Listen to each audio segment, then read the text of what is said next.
Hello everyone, welcome back to my channel. तो आज हम एक न्यूज़ के बारे में पढ़ेंगे जो कि अभी कुछ दिन पहले आई थी कि highest cases of sexual violence makes Delhi most unsafe for women. ठीक है, ये भी दो तीन दिन पहले एनसीआरबी की रिपोर्ट आई थी और उसमें ये पता लगा था कि भाई सेक्सुअल वायलेंस के केसेस दिल्ली में सबसे ज़्यादा हैं। ठीक है, तो अगर भाई आप यूपीएससी की तैयारी कर रहे हो तो अगर आपको ऐसी कोई भी न्यूज़ मिलती है तो मैं आपको बताता हूँ आपको कैसे मेंशन करना होता है। तो पहले आप इवेंट लिख लो, पहले आपने हेडिंग डाली इवेंट और उस पर लिखा highest cases of sexual violence makes Delhi most unsafe for women, जो कि आपने न्यूज़पेपर में पढ़ा होगा। ठीक है, उसके बाद आप सेकंड हेडिंग डालोगे सिग्निफिकेंस, फिर उसमें आप बताओगे कि भाई इसकी क्या इंपॉर्टेंस है, आपकी यूपीएससी की जर्नी में कहाँ पे काम आएगा। तो आप इस पर जैसे इसमें इस पर्टिकुलर न्यूज़ में आप लिख सकते हो कि भाई इसमें ये आप कहीं भी यूज़ कर सकते हो जहाँ पे क्राइम का क्वेश्चन आ रहा है, आप एज अ एविडेंस साइट कर सकते हो कि भाई क्राइम यहाँ पे ज़्यादा बढ़ रहा है या क्यों रीजंस है, तो आप ये इसकी रिपोर्ट डाल सकते हो एनसीआरबी की।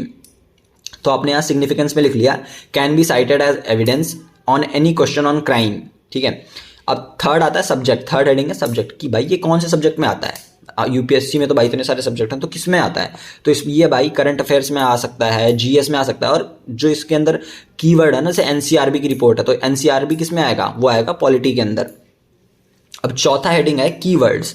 भाई जैसे आपने न्यूज़ पढ़ी, ठीक है, आपको नहीं समझ में आया, मान लो समझ में आ भी गई न्यूज़, तो आप ये नहीं समझ में आ रहा कि भाई जैसे जो अलग अलग टॉप कीवर्ड्स हैं, जैसे इसमें एनसीआरबी या अबडक्शन, किडनैपिंग, ये जो शब्द हैं इनके मतलब आपको अगर नहीं पता है तो आप ये लिख लो कि भाई इनके बारे में हमें यहाँ पे पढ़ना है।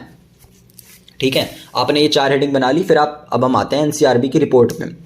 तो एनसीआरबी की रिपोर्ट क्या कहती है मैं आपको बताता हूँ। ये कुछ पॉइंट्स हैं जो आप बस एक बार सुन लो या थोड़ा बहुत ध्यान भी रखोगे तो अच्छा रहेगा। ठीक है, ये बोलता है कि recording on an average 3 rape cases daily, मतलब दिल्ली में on an average 3 rape case daily ही हो रहे हैं। अब इसमें कुछ डाटा है, देखो इसने जैसे कि ये रिपोर्ट में निकला है कि भाई 14,158 इंसिडेंट्स हैं जो कि वुमेन के खिलाफ हो रहे हैं। ठीक है, जो कि हाईएस्ट है पूरे मेट्रोपॉलिटन सिटीज़ में, 19 मेट्रोपॉलिटन सिटीज़ में ये हाईएस्ट है। एनसीआरबी की रिपोर्ट के हिसाब से भाई 1,204 रेप केसेस हुए हैं दिल्ली में, 3,909 incidents of kidnapping and abduction. अब यहाँ पे जानना है कि भाई किडनैपिंग तो ठीक है कि भाई किडनैपिंग तो पता है मैं कि किसी बच्चे को उठा लेगा, बट अबडक्शन क्या होता है। तो भाई ऐसे समझो, किडनैपिंग छोटे बच्चों का होता है, अबडक्शन बड़े बच्चों का होता है। मतलब अगर आप छोटे हो और आपका किडनैप किसी ने आपको उठा के लेके चलेगा तो वो किडनैपिंग कहलाएगी, लेकिन अब आप बड़े हो गए, 22-23 साल के हो, आपको कोई उठा के लेके जा रहे हो तो वो किडनैपिंग नहीं कहलाएगी, वो अबडक्शन कहलाएगी। ठीक है, तो ये बात आप ध्यान रखना। भाई पिक्चरों में देखे होंगे कि लोग जो है इसको किडनैपिंग कह देते हैं, भाई मेरे पति का किडनैप हो गई, मेरी पत्नी किडनैप हो गई, ऐसा नहीं होता है, वो किडनैपिंग नहीं होता, वो अबडक्शन होता है। ठीक है, आते हैं वापस से रिपोर्ट में।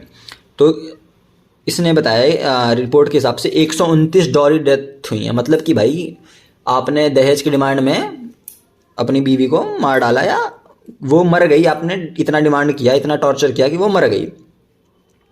अब इसमें ये भी बताया गया, रिपोर्ट में ये बताया कि भाई जो एल्डर पीपल हैं उनके खिलाफ कितने क्राइम्स हुए हैं, तो इसमें बताया 1,313 क्राइम्स जो है अगेंस्ट सीनियर पीपल्स हुए हैं। अब इस समय जैसे है ना, हमारा जैसे धीरे धीरे टेक्नोलॉजी की तरफ हम और बढ़ते जा रहे हैं, है ना, हमारे बाप दादा इतना फ़ोन नहीं चलाते थे जितना हम लोग चलाते हैं, जो कि ठीक भी है एक जगह पे। तो उस हिसाब से भाई हमारे जो ना साइबर क्राइम्स भी बढ़ते जा रहे हैं। तो इसमें बताया है कि भाई लास्ट ईयर तो भाई 345 ही क्राइम्स हुए थे, साइबर क्राइम्स, लेकिन इस बार क्या हुआ 685, मतलब डबल हो गए ऑलमोस्ट। तो देख रहे हो साइबर क्राइम इतनी जल्दी तेज़ी से बढ़ता हुआ जा रहा है। और तो और इसमें ये भी बताया कि भाई 501 मर्डर हुए दिल्ली में सिर्फ, सोचो भाई। ठीक है, अब हम आते हैं थोड़ा कि एनसीआरबी क्या होता है। तो सबसे पहले हम जानेंगे एनसीआरबी कब बना था। भाई एनसीआरबी बना था 1986 में। ठीक है, ध्यान रख लो भाई 1986 में बना था, और इसका हाई कोर्ट कह रहा हूँ, इसका हेडक्वार्टर कहाँ पे, हेडक्वार्टर न्यू दिल्ली में है। मोस्ट ऑफ द जो ऐसी कमीशन या कमिटीज़ होती है ना, इन सब का जो है हेडक्वार्टर जो है मोस्टली दिल्ली में ही होता है, बट फिर भी एक बार ध्यान रखा करो।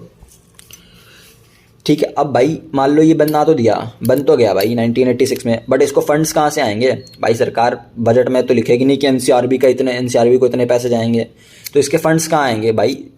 सबसे अच्छा तरीका है इसको किसी एक मिनिस्ट्री के अंदर डाल दो, तो ये आता है मिनिस्ट्री ऑफ होम अफेयर्स के अंदर। ठीक है, अब इसकी फुल फॉर्म होती है नेशनल क्राइम रिकॉर्ड ब्यूरो, ये बताने की ज़रूरत नहीं थी, फिर भी भाई बता दिया। अब भाई ये बना कैसे, इसकी हिस्ट्री पे आते हैं कि भाई एनसीआरबी कैसे बना, है ना। तो एनसीआरबी भाई 2 कमीशन बैठी थी, उनके रिकमेंडेशन पे एनसीआरबी बना। पहला है नेशनल पुलिस कमीशन जो कि 1977 से 1981 तक बैठी थी, और दूसरा है मिनिस्ट्री ऑफ होम अफेयर्स का टास्क फोर्स। इन 2 भाई कमीशंस ने रिकमेंडेशन दिया, तो ये नेशनल एनसीआरबी यानी नेशनल क्राइम रिकॉर्ड ब्यूरो बना था। अब इसके भाई डायरेक्टर कौन है? जैसे भाई कोई भी कमीशन होती है, जैसे यूएन है या कुछ भी होता है भाई, तो उसका कोई एक चीफ, प्रेसिडेंट, डायरेक्टर कुछ ना कुछ तो होता है, ठीक है, उसका एज अ हेड, ठीक है। तो एनसीआरबी का डायरेक्टर कौन है भाई? इसके डायरेक्टर है विवेक गोगिया, ठीक है।